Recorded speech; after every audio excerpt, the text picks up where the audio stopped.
One general note, I guess you've noticed that this is a live stream. So there's a recording, and during the presentation, there's, well, little chance to communicate. So I would ask you to bear with us, and afterwards, after we're done with the presentation, there'll be enough time to ask questions. We're going to have a little Q&A session, a bit of a discussion. So yeah.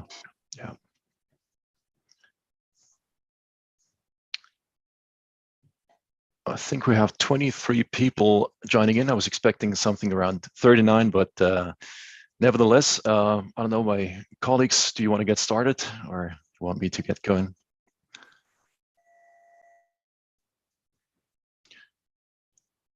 Well, in case you don't, then let me just say again, very warm welcome, everybody. And this is going to be an introduction to data science, a very interesting hot topic, I would say. My name is Andreas Widenhorn. I'm here at ISM working in the field of statistics and data analytics. I'm going to do the first part of today's presentation, and my colleague in Hamburg, Veith Tiemann, is going to show you some additional cases, some more hands-on demonstrations, and hopefully get you even more interested. You wouldn't be here if you were not interested at all. So this is just kind of to fuel your interest. And I would go ahead and share my screen in just a couple of seconds. So then we're going to have about 1 hour of time to walk you through some applications, some interesting insights.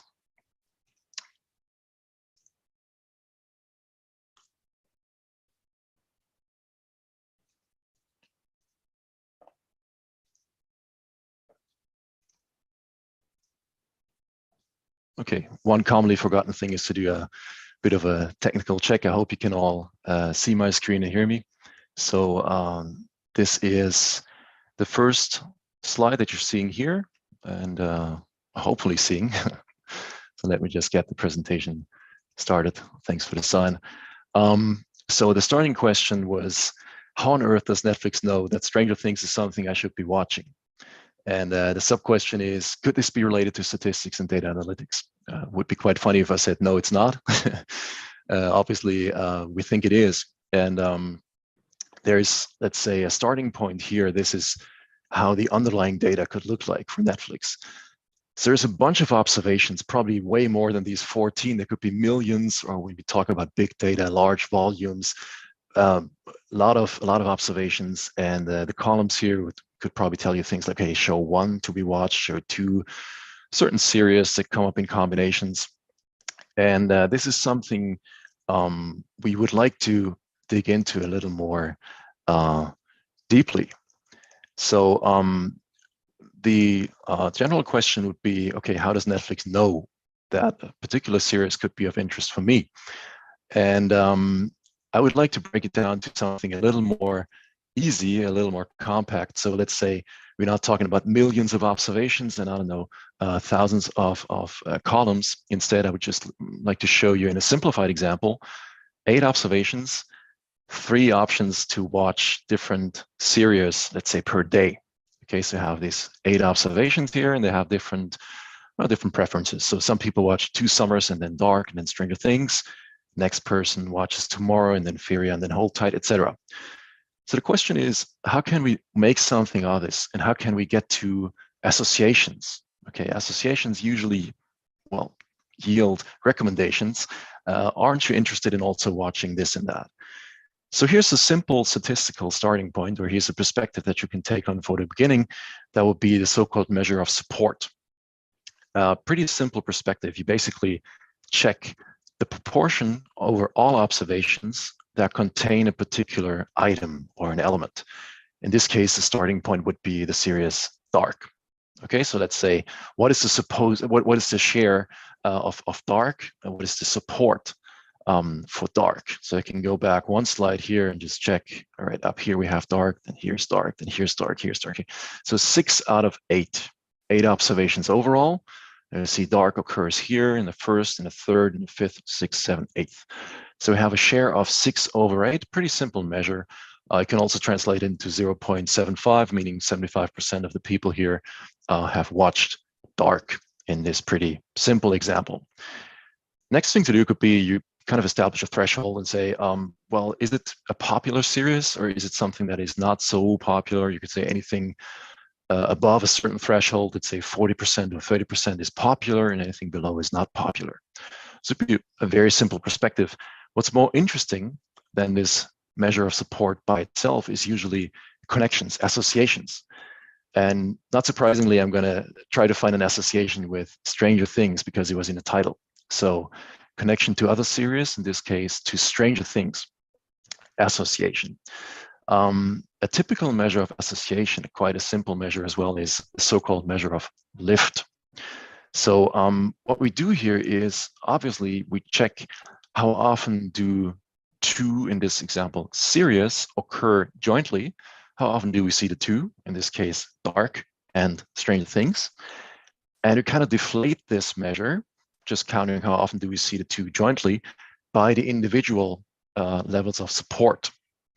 The reason why we do that is if we have a large share of these two coming up jointly, it would be kind of less meaningful if either of these series is watched by everyone anyway.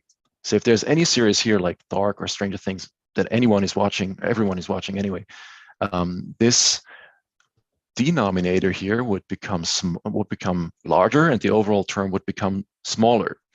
So the lift measure goes by the logic of the larger, the stronger is the association. So we start by saying, okay, how often do we see this combination? And then just divide it by how often do we see the individual series. For very popular series, that would mean we kind of deflate the whole measure.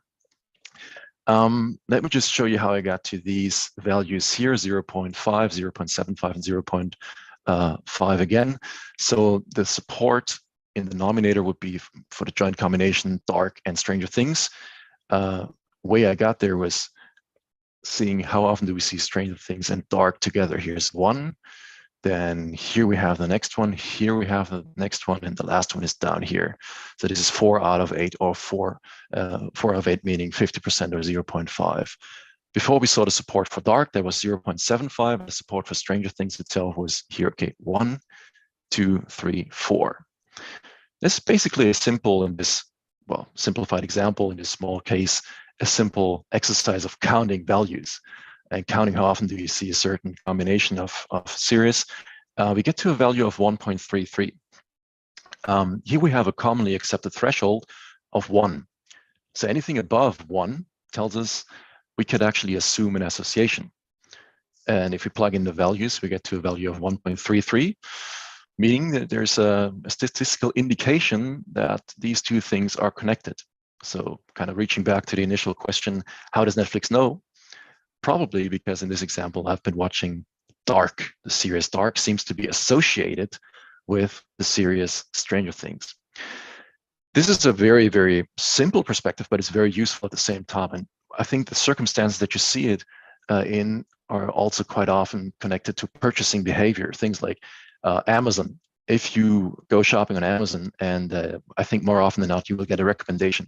So people who buy product A are also usually interested in product B. Relating to our example, that would be there's, let's say, a tendency for association between product A and B. And this is how you can get to recommendations and actually have everyone benefit. Amazon is going to sell more products. Netflix is going to show more series that you're interested in, and you as a user also get the things that you like more. This was just a starting point, let's say theoretical example, 1 out of 2.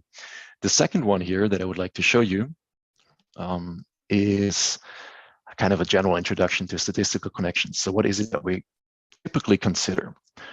Statistical point of view, and one point I'm trying to get across is connections is something you can really apply to almost any kind of situation in real life. Picking up one example here would be the FIFA World Cup is going to be at the end of this year, Men's World Cup 2022 in Qatar. I don't know if you're into football. If you're not, I hope you can still understand the concept here. What I'm trying to show you is a general connection between two things can be checked for or established in a lot of circumstances. To pick one here, we ask 60 students, who do they think is going to win the FIFA Men's World Cup at the end of the year? And the general question was, okay, we had respondents giving us either a gender value of female or male in this case. So we only had two possible values here. The question would be, is there a connection? In other words, a little more simply speaking, do women and men expect a different World Cup winner? So this is something we're going to look into in a little more detail here. Typical starting point is, okay, you just look at a univariate perspective. Univariate meaning one isolated characteristic at a time. So how many men and women do we have in the data set? How many times is each country named as a potential World Cup winner, or the expected World Cup winner? This is also interesting, and this is something we can practice in terms of data science too. It's an important starting point to know these statistics as well. But we're going to jump right into the action and look at cross-tabulation, or so-called crosstabs, connections. Okay, joint distributions sounds a bit technical. I'm going to show you what it means in just a moment. Joint distribution of two characteristics, M1 and M2. So the hypothesis, again, as a typical statistical term, basically is a claim or a statement saying there is a connection between M1 and M2. Well, question would be, is there really a connection? Do we see different values in one characteristic, the World Cup predictions, depending on the values of the other characteristic? Do we see different forecasts for men and women, in simple terms? And if we do, how strong is that connection? Okay, how long is that lever that this little person here is pulling? So important elements that we typically consider would be so-called conditional distributions, a significance test, and the measure of association. And one takeaway here, hopefully takeaway, is there's a lot of terms that sound complicated, but once you see what's behind it, I think this is really nothing too complex. One little side note before we get into the actual example again is the so-called scale of the characteristics is important. So it makes a difference whether we're looking at nominally scaled, ordinally scaled, or metrically scaled data. For nominal scale, that would be things that only have, or characteristics that only have different values. I don't know, gender, marital status, either are male or female, or you have a relationship status of, I don't know, single, in a relationship, divorced, etc. It's just different values. Location would be another example, favorite color, etc. There's other types too. Ordinal scales usually start from things like very dissatisfied, neutral, satisfied, super satisfied, or something like this. And then we have the metric ones that are the most precise one, meaning you have things like, I don't know, height, age, speed, etc. Very, very precise values. What we're going to look into in our example is nominal scales. Different values for gender, different predictions for the country that people thought is going to, or think is going to win the World Cup. So 60 students asked before, obviously, because it hasn't happened, the Men's World Cup 2022. Who do you think is going to make it? Who is going to win? Characteristic M1 is gender. We had, in this case, only two answers, two different values, female and male respondents. And then we had M2, who's going to win the World Cup open answers. You can name any country. Well, ideally, you would name some that qualified. This is the joint distribution here, or this is the overall combination. It's a crosstab that we start with. So you see that there's male and female respondents here in the rows, and then you have, I kind of summarize this as, well, the countries that have been named most often, so Germany, France, Belgium, other countries here as kind of a summary of other countries being named here.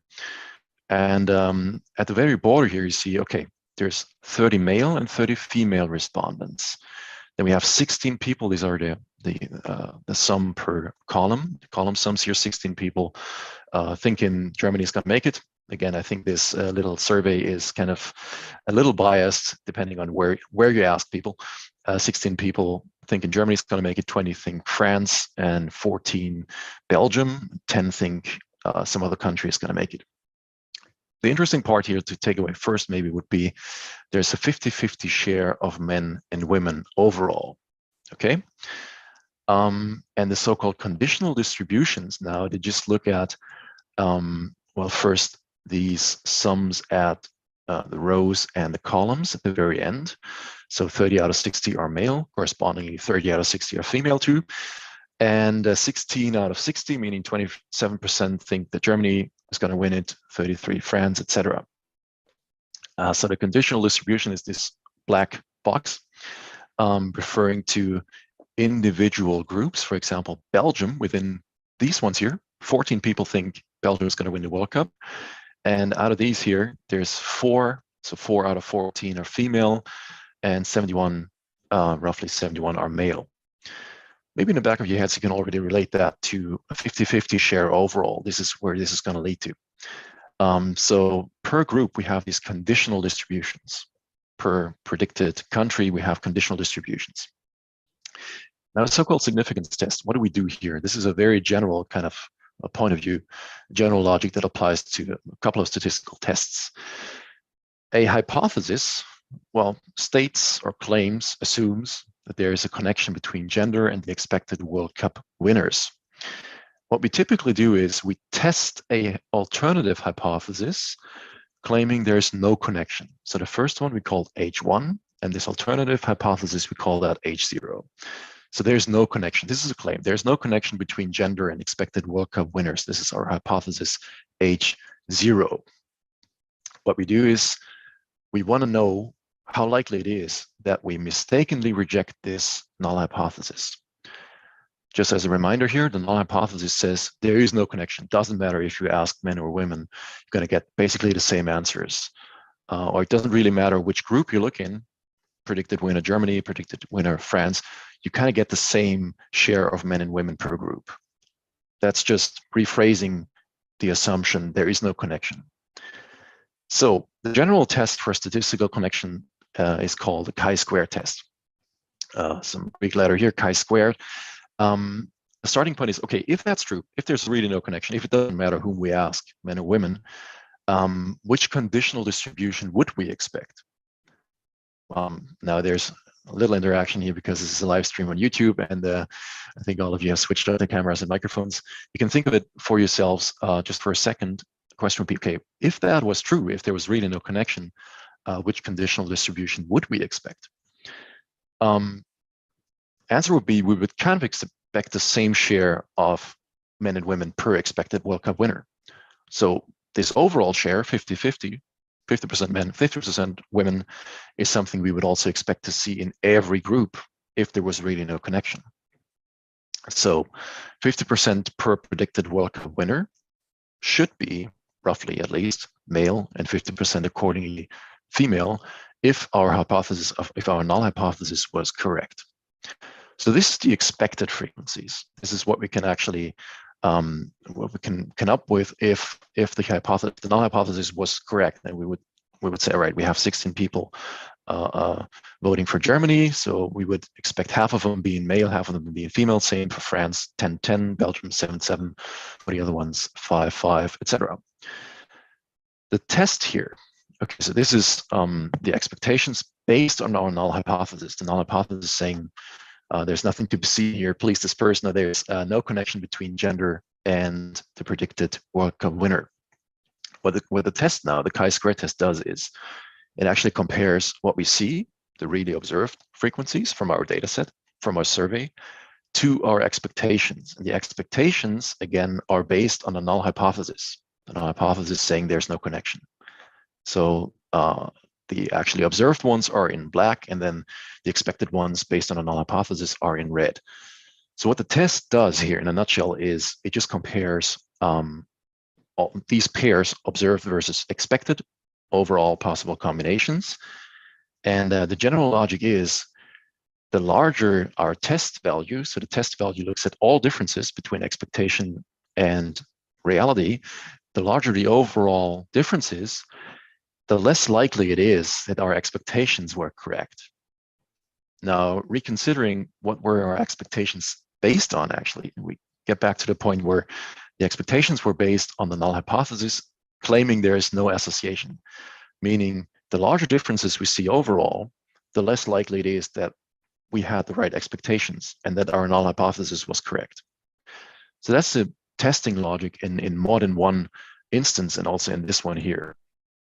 So the good news is, I hope that's good news, statistical software kind of gives you a shortcut to making that call, or kind of judging whether the null hypothesis is supposed to be rejected or not. This is by the so-called p-value. You can get that p-value in SPSS, in R, in Python, in any kind of software that you want to use in order to analyze statistical connections.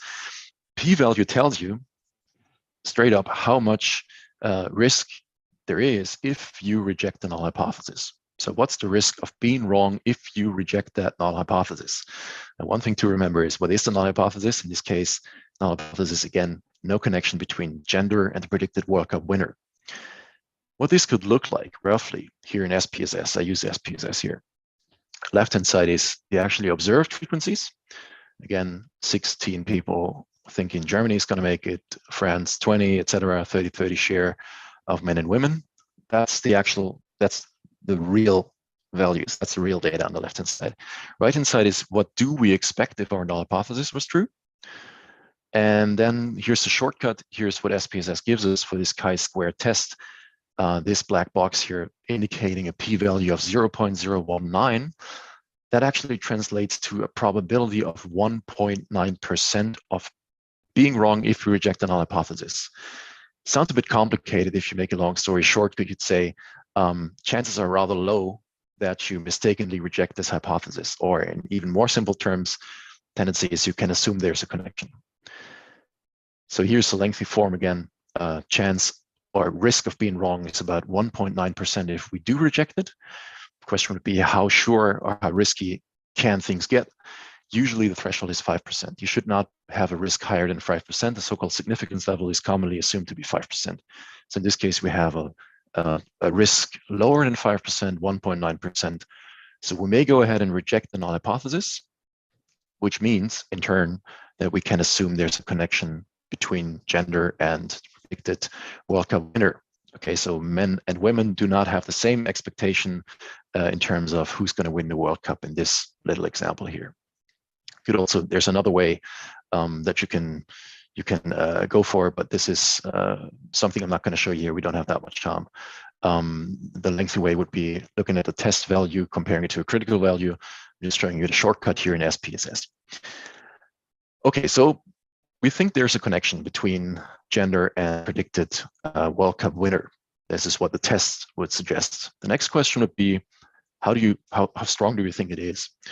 And well, let's make this a little short as well, shorter. There's different so-called coefficients of association that you can look into, or contingency coefficients. In this case, we can look at the so-called Kramer's V. And the values you get here are somewhere between 0 and 1, indicating a strength of connection. If it's closer to 1, it's weak. If it's closer to 1, it's strong. So here we have a bit of a separation. Anything above 0.1 is kind of weak, but there is a little something there. Anything above 0.3 is moderate, and anything above 0.5 can be considered strong. If we do that in SPSS again, we get to a value of 0.408, meaning there is roughly a moderate to strong connection between gender and the prediction in the World Cup. There's a little quiz. If this one, if my summary here was a bit fast for you, there's a bit of a quiz. It's just 2 questions you can take here. You can scan the QR code and just see if you understood the basic concept of checking for statistical connections. And also association analysis is something I hope you understood. It's not in this quiz, but this was just a bit of a wrap up of 2 essential points of view when you deal with statistics. Natural next question would be, so what else? So what's next? I don't know if you had Latin at school.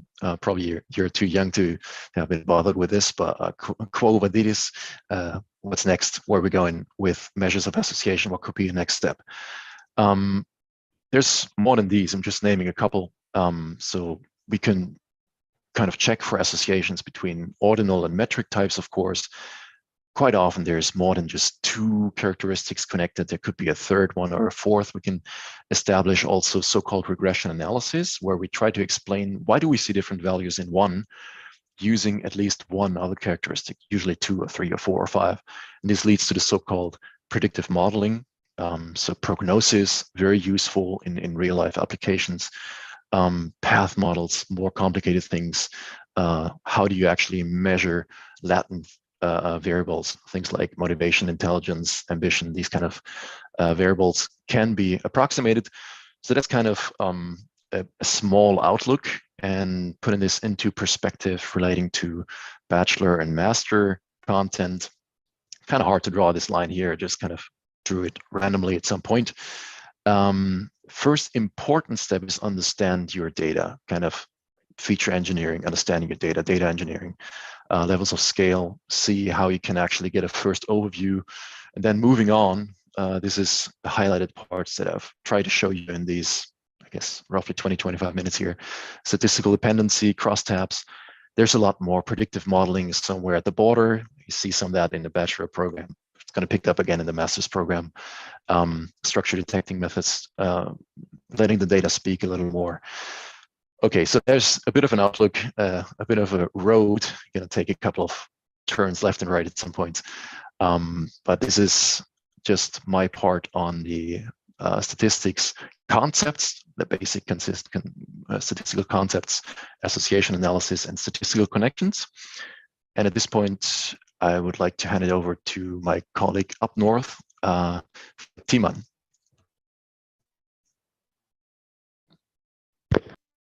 Okay, thank you, Andreas. Thank you very much. Welcome, everyone. It's awesome to see. Well, I don't actually see you, of course, but to see that there's so many participants today. It's over 20, so a warm welcome from me as well. And again, thank you, Andreas, for this really interesting introduction to, what do we do as data scientists? So my name is Veith Tiemann. I am a data scientist, actually, and I'm a professor for data science. And I also work in the field of, business analytics, modeling, prediction, and so forth. And Andreas gave us two really, really relevant and nice examples. One in the area of recommendations that is becoming more and more prevailing and important. Systems like Netflix and Amazon, they want you to spend as much time on their system. So how can they extend that time? Well, by giving you good recommendations, of course. And the other example is maybe that's not really business relevant, but it's you have a trigger variable, which is gender, and then you have a response variable. In this case, who do you think is going to win the World Cup? And does this trigger variable actually trigger something? And the answer was yes, it does. So there is a connection. So this is A/B testing. Actually, you can call this A/B testing. So I guess what Andreas was trying to tell you and us, frankly, is we as data analysts, we want to derive insights from data. We want to make predictions. We just have some data. We never know the whole truth. We never do that. If we did, we would not be needed. We always have a sample. And from that sample, we try to make that bold statement and say, yeah, women have kind of, female students or whatever, have kind of a different, and whoever watches Dark is also going to watch Stranger Things, from data. So we want to extract knowledge. We want to make predictions. In order to do that, we need a model. And that's going to be somewhat my topic. A model is the pillar of every good prediction. If you understand the cause and effect chain, that is the real truth, the underlying cause and effect chain.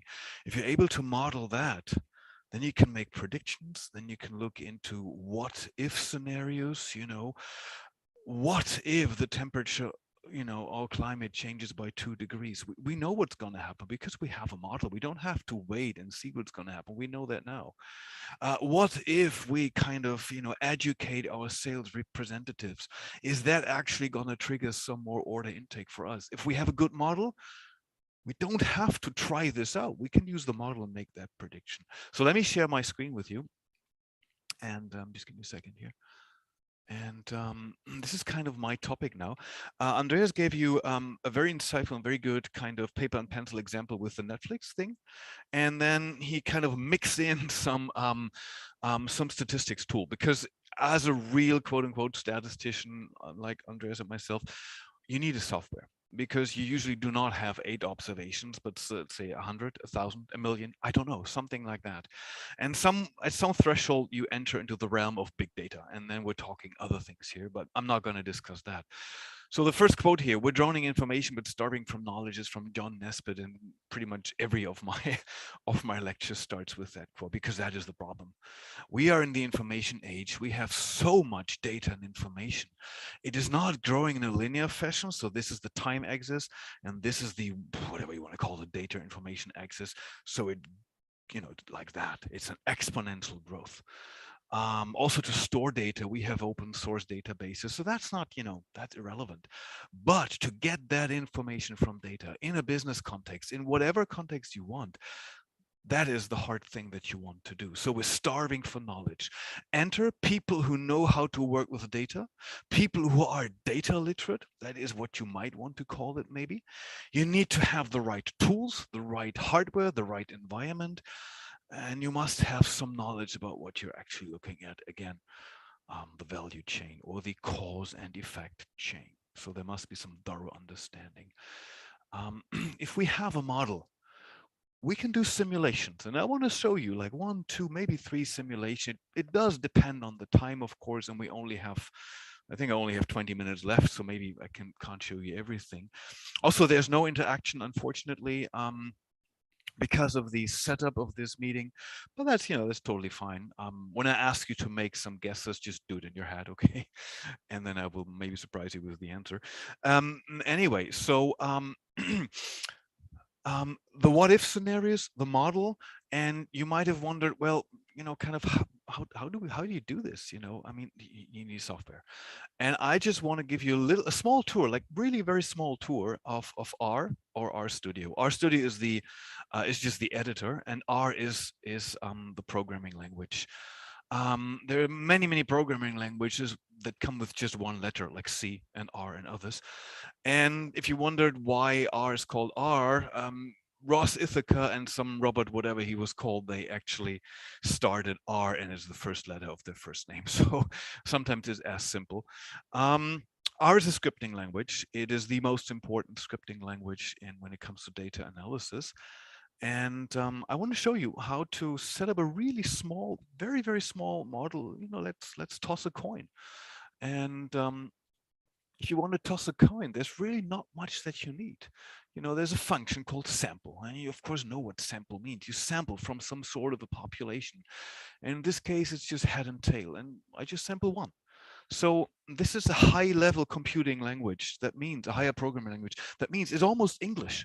It's almost English. So it's not that easy to code, but it's really easy to read. So, look at that. Oh, okay, it was tail, and tail again, and tail again, and then it's head, well, and so forth. Okay, and this is obviously not how we want to do this. So this is an idealized coin. It's a 50-50 coin. So 50% it's head, 50% it's tail. I want to toss the coin now 10 times, 100 times, 1,000 times, 10,000 times. Let's call the parameter. I'm just setting this parameter to, whatever value I want. Let's start with 10. I want to toss a coin 10 times. In order to do it 1,000,000 times, you just change that number to 1,000,000, and that's all it takes. And it's not going to even take a second for R to do that, which kind of amazes me every time I'm looking. I'm just working from this small kind of laptop thing here, and it's really, no effort at all for software like that to toss a coin 1,000,000 times. So that's pretty amazing. Well, let's do it anyway. So n is the number of trials. It's it's 10, and then I have this function sample from the population. Well, the population is just H and T, it's head and tail. And then how many times, n times. And then there's another flag, it's called replace. True. Yeah, well, think of an urn with 2 table tennis balls. And the one table tennis ball, I label H, and the other one T, head and tail. So that's how you can think of it. And then I reach into the bowl, the urn, I stir it, and I, oh, okay, it's head. I have to put it back, right? If I keep it, that's not going to be of much use. So I have to put it back, stir it again, draw it again, and that's how this is going to work. So let's look at the result. So it's let's look at the result, and there it is. So it's tail, it's head, it's well, and so forth. So this is the sequence of the first 10. If you want to look at the relative frequency, there's a nice function called table, and you know what it does. It's a frequency table. How many heads, how many tails? But I want to have the relative frequency. So just divide it by n. And there you go. 0.4, 0.6. It's not exactly 50-50, but hey, come on. I just tossed it, I just flipped the coin 10 times. So I can't expect it to be perfectly 50-50. What I'm trying to show you now is the so-called law of large numbers. And that is the foundation of everything that Andreas just showed you. Without the law of large numbers, meaning certain KPIs, for example, the lift, the support Andreas showed you, the chi-square statistic, this Kramer's whatever, they all become more and more precise the more often you observe whatever chance event you're looking at. People watching a movie or movies. If you just have 8 observations, come on, you cannot make any predictions. But if you have like 1 million people watching movies and series on Netflix, yeah, you can make predictions, real good ones actually. If you toss a coin 10 times, better is 100 times. If you roll a dice 20 times, better is maybe 100 times. And if you want to simulate the German lottery, 49 balls, you draw 6 from it without replacement, you probably need more than that, but let's stick with this simple example. So we have 40-60. I want to show you the development of tail. So the first one is tail, so it's 100% tail. And then we have hat. So if we look at the first 2, it's 50% tail. If we look at the first 3, it's only 33%. If we look at the first 4, it's 50, well, and so forth. This is called the cumulated relative frequency. And that's what I would like to show you. And that is the law of large numbers, because this law tells you this number, this KPI, key performance indicator, this kind of a business term. In business, you always need these fancy names. It really just is a relative frequency. You don't really hear the name statistics very often out there. There's a window I'm pointing outside now. You don't hear the name statistics very often, but it has to be, big data, data mining, data science. But really, come on, it's statistics.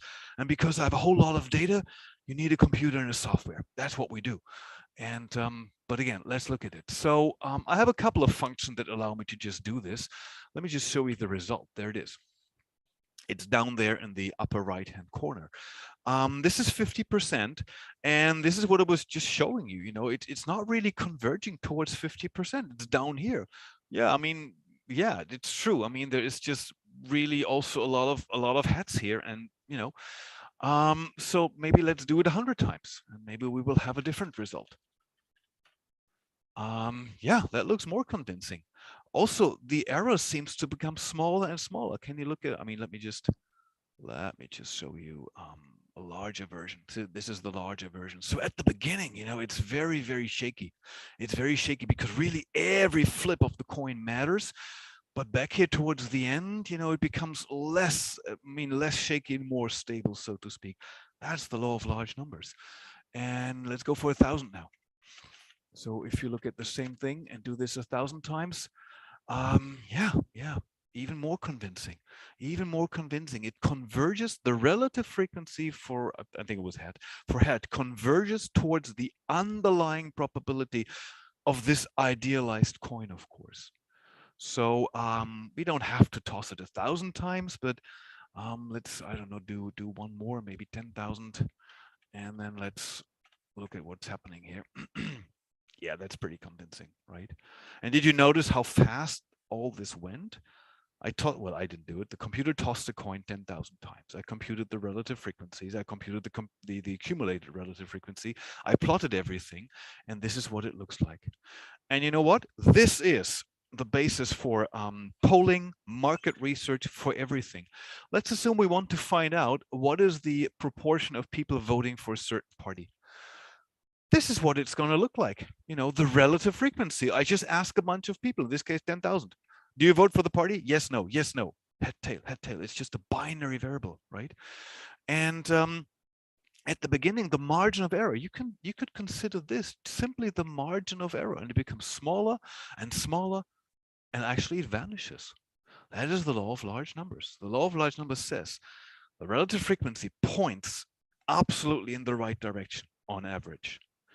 And the error becomes smaller and smaller and smaller. We call this the standard error, or the standard deviation of the whatever KPI you have there. The only difference to polling or market research is you don't know that line. I mean, if we knew that line, we wouldn't have to do this, right? That's the only difference, really. And maybe the curve would look a little bit different. But other than that, same thing. And now we just wonder, gee, do I have to ask 10,000 people? Maybe 2,000 is enough. Yeah, but it comes at a cost. There's an error. But asking more people becomes more and more expensive. That is the problem. If you want to double your precision, you have to ask 4 times more people. That is kind of the problem. So the speed that this error becomes smaller is only square root of n. So this law of large number is also called the square root of n law, or whatever, because of the speed with which the error kind of vanishes. And this is at the foundation, at the heart of everything, many things we do in statistics. Okay, so that was just some coin. We could look at a dice, but then again, we don't have that much time. Let's look at the German lottery, because I mean, that might be more interesting. The German lottery works like this. Many of you are familiar with that, but maybe not everybody. So you have an urn with 49 balls, 49 table tennis balls, and they're just numbered. And we draw 6. Every Saturday, we draw 6. Well, not we, but someone does. We draw 6 balls. And without replacement. So the first one, oh, okay, 49, and we put it over here, and then stir it again, and then 6, and we put it over there. And then we don't care about the order. We just kind of sort it. And then you can actually, submit a tip. It costs like €1.50 for 1 row. And this is my tip. These are my numbers. Look at that. My numbers. It's the numbers 1, 2, 3, 4, 5, 6. That might look like something odd to tip, but it's not. Every result drawing 6 numbers out of 49 has the very same probability. 1 over a large number, 14 million in that case. So anyway, that's not my point. And then I played the lottery. Look at that. I'm drawing 49 from 1 through. So these are the numbers 1, 2, 3, all the way up to 49. That's my population. I draw 6 numbers without replacement this time. And then I sort it because we don't worry about the order. And that's the result. Look at that. And I don't even have to check. I have 0 correct numbers. 0. That's unfortunate, of course. Let's do it again. Okay, I have 1 correct number. Awesome, the 3. Now, the software can do that for us, of course. Look at that. There's a function called match, and I can find my numbers, 1, 2, 3, 4, 5, 6 in result. So these are my numbers. Let me put it down here. 1, 2, 3, 4, 5, 6. Can you see that?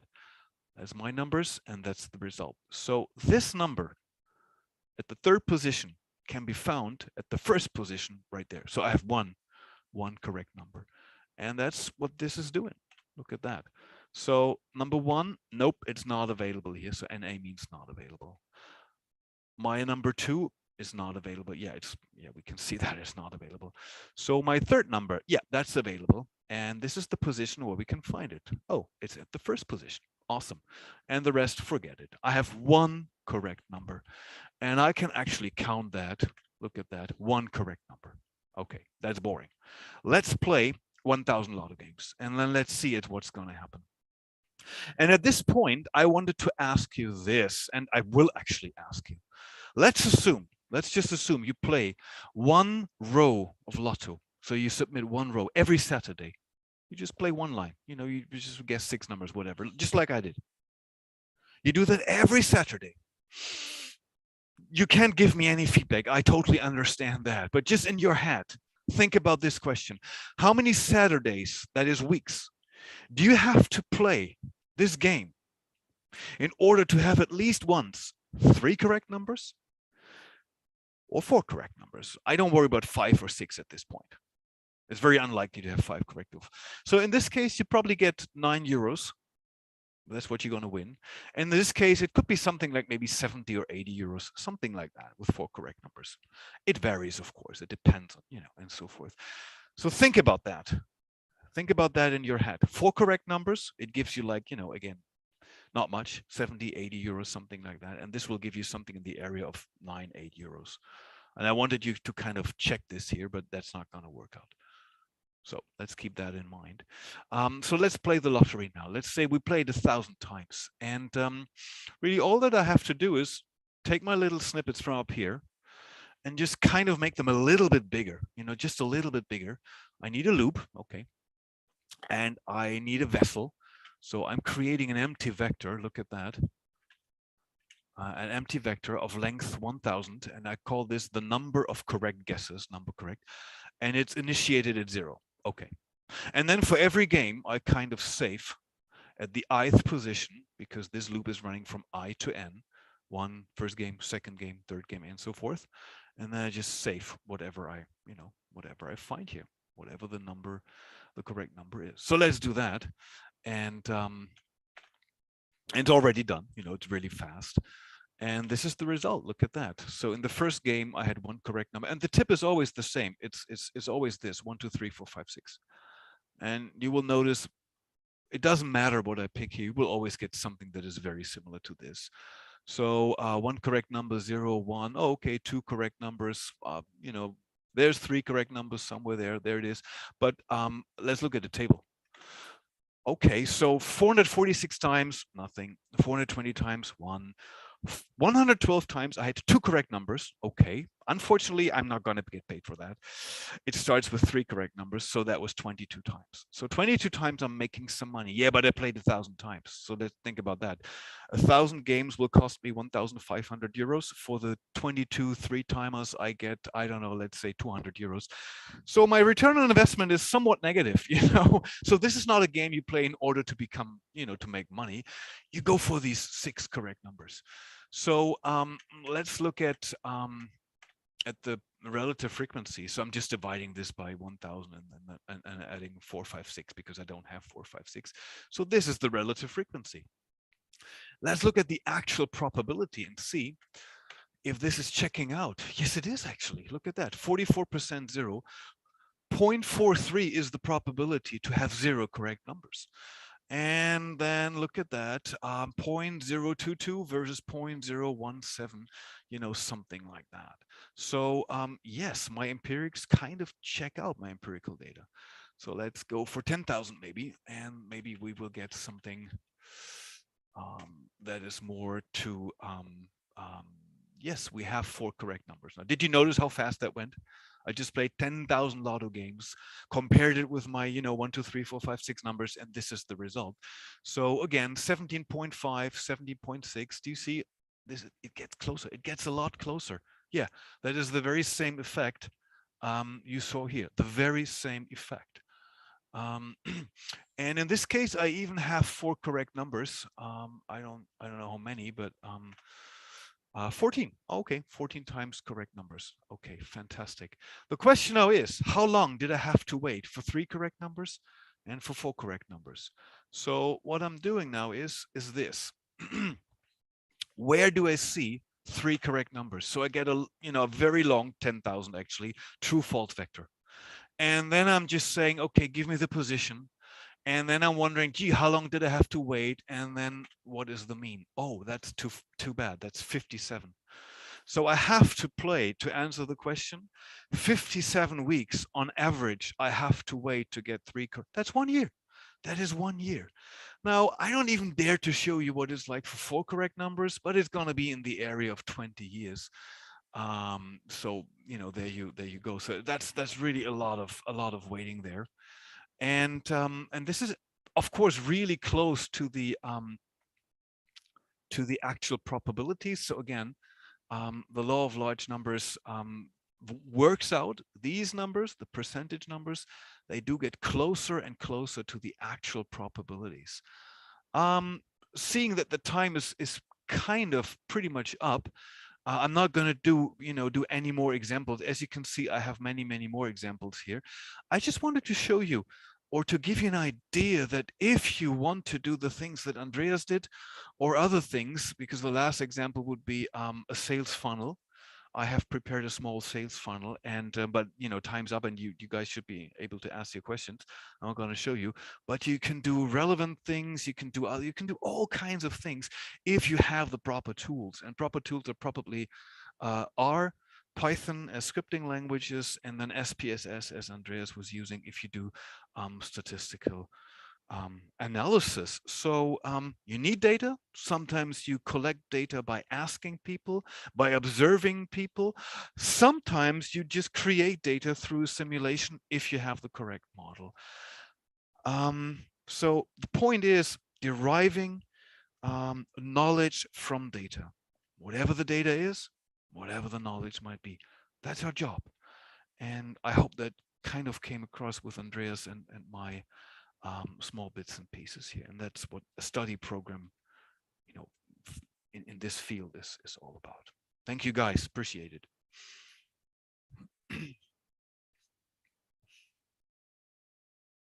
So I suppose the student advisor